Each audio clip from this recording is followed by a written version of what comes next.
The unassisted residual sale is very much wanted in our industry in furniture All because right, I want you to say that again. Say that again. the residential unassisted sale, residual unassisted sale, you want that reoccurring item that your customer keeps coming back to you that you Mhm, really don't have to go out and see them about. mhm, In our industry, we sell a chair or a desk, and typically it's another 7 years before a customer buys a furniture item. mhm. So, how do you stay in contact with that customer?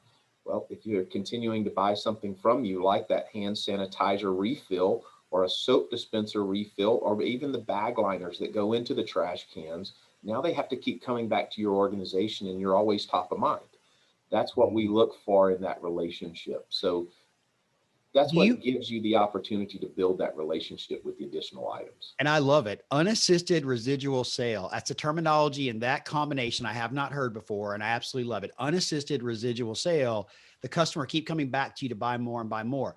Do you have the ability to help the dealer community actually set that up on an automated type system where every 3 weeks the customer just, maybe it's automated every 3 weeks they get a shipment of hand sanitizer replacements or something like that? We can, and that's what's very interesting is even with our a dealer's customer, they are typically set up on that dealer's website where they go in and can see what they've ordered previously, what they want to reorder, and it's really a push of a button.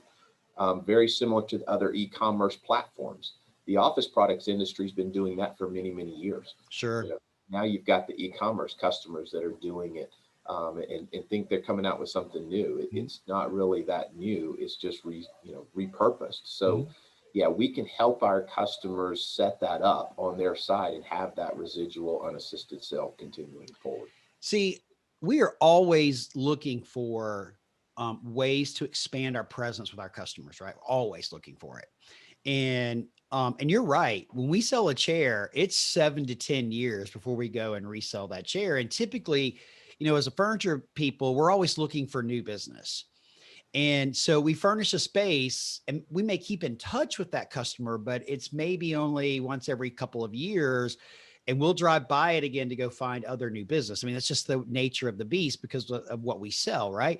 Mhm. You give us an opportunity to really bridge that gap and build a much stronger, more codependent, if you will, relationship with our client to keep them coming back on a regular basis. And I think that's fascinating. Absolutely. And that's where I think the Amazons of the world, the coming up with these other e-tailers, that's where they're really winning the battle in some cases, is that customer does that in their personal life, and now Sure. they're sitting in that decision maker's seat and looking for that trash can liner or something like that, then they're pushing what they know. So how do you become what they know? Make your website available in front of them and get them buying from you. Yeah, see, I think that's great. And to every dealer listening here, I think it's really important that you pay attention to this unassisted residual income that Eddie talked about because it is a way for you to capture that client.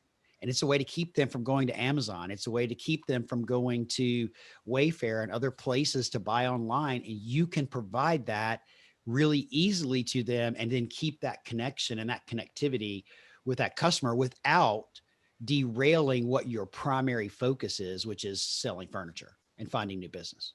Absolutely. Because if that customer has you top of mind when they do want to reconfigure those workstations, or hey, we have a new employee coming in and we want to refresh that office, it's an automatic return to that's the person that I deal with versus, hey, we've got to send this out to 3 people and bid it and everything else. That's what you don't want to have. So when you have that unassisted residual sale continuing and that customer comes back to you, now service becomes more important than price or availability. Sure, absolutely. And this, I think, is also it's a differentiator because not every dealer is going to want to do this. Let's be clear.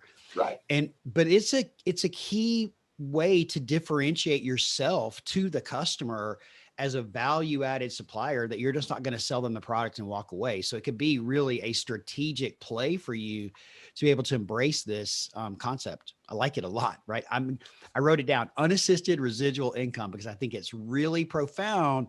Again, because we're always looking for ways to stay connected with our customer and to get more out of our customer.